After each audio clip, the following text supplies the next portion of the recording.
बिस्मिल्लाहिर्रहमानिर्रहीम। अस्सलाम वालेकुम व्यूवर्स, आई होप आप सब लोग खैरियत से होंगे। आज मैं इफ्तारी के लिए एक बहुत ही आसान और छोटी सी रेसिपी लेके हाज़िर हुई हूँ।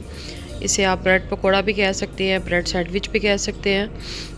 ये सिर्फ 3 इंग्रेडिएंट से तैयार होती है। सिर्फ ब्रेड आपको चाहिए, बेसन चाहिए और साथ में आलू चाहिए, मैश पोटैटोस चाहिए। चलें रेसिपी को स्टार्ट करते हैं। अरे जो है वो मैंने काट ली हैं, इस तरह से स्लाइस रेडी कर ली हैं। तकरीबन 3 आलू हैं जिन्हें मैंने मैश कर लिया है। इसमें तमाम मसाले ऐड करने हैं और ये मेयोनीज़ की और इसमें केचप डाल के इसका मैं एक पेस्ट बना रही हूँ। ये हम ब्रेड के ऊपर लगाएंगे। इसको अच्छी तरह से मिक्स कर लें। अब ब्रेड के स्लाइस एक तरफ जो है वो आप लगाते जाएं जो आपने केचप और मेयोनीज़ का मिक्सचर बनाया है, और दूसरी तरफ आप लगाते जाएं आलू का जो हमारा मेज़ा तैयार हुआ है।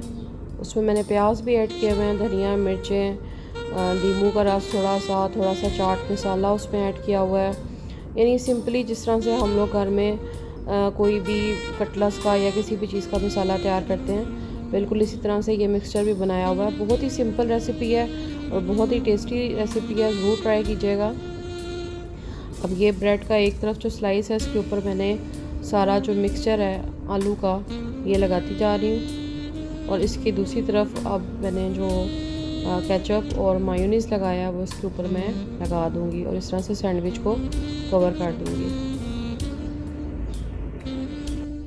आलू के मिक्सचर में आप बॉयल चिकन भी ऐड कर सकते हैं, डिफरेंट वेजिटेबल जैसे कि गाजर है, शिमला मिर्च है, वो सब भी ऐड कर सकते हैं। लेकिन आज मेरा प्लान था सिर्फ सिंपल रेसिपी रखूँगी जो सिंपल भी और टेस्टी भी।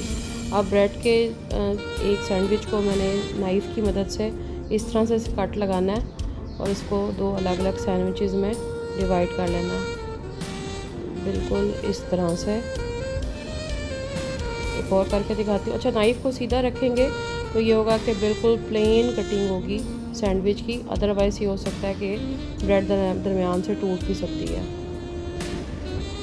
जिसकी तैयारी के बाद अब हम आते हैं इसको फ्राई करने के प्रोसीजर की तरफ। ये मैंने बेसन को इसमें नमक, मिर्च, थोड़ा सा चाट मसाला और पानी डाल के, थोड़ा सा धनिया डाल के और थोड़ी सी मेथी डाल के मैंने बिल्कुल पतला सा इसका बैटर बनाया हुआ है ताकि सैंडविच टूटे नहीं। कढ़ाई में ऑयल को गर्म किया हुआ है और इसके अंदर मैं सैंडविच डालती जा रही हूँ और बोथ साइड से हम इस तरह से सैंडविच को अच्छी तरह से फ्राई कर लेंगे। आज की इफ्तारी में इसको ज़रूर ट्राई कीजिएगा और मेरी वीडियोस को प्लीज़ ज़रूर लाइक किया करें। मेरे चैनल को ज़रूर सब्सक्राइब कर दें। बहुत से लोग विज़िट करते हैं लेकिन सब्सक्राइब नहीं करते। हाँ जी, सैंडविच तैयार हैं, इसे इमली की चटनी के साथ सर्व करें।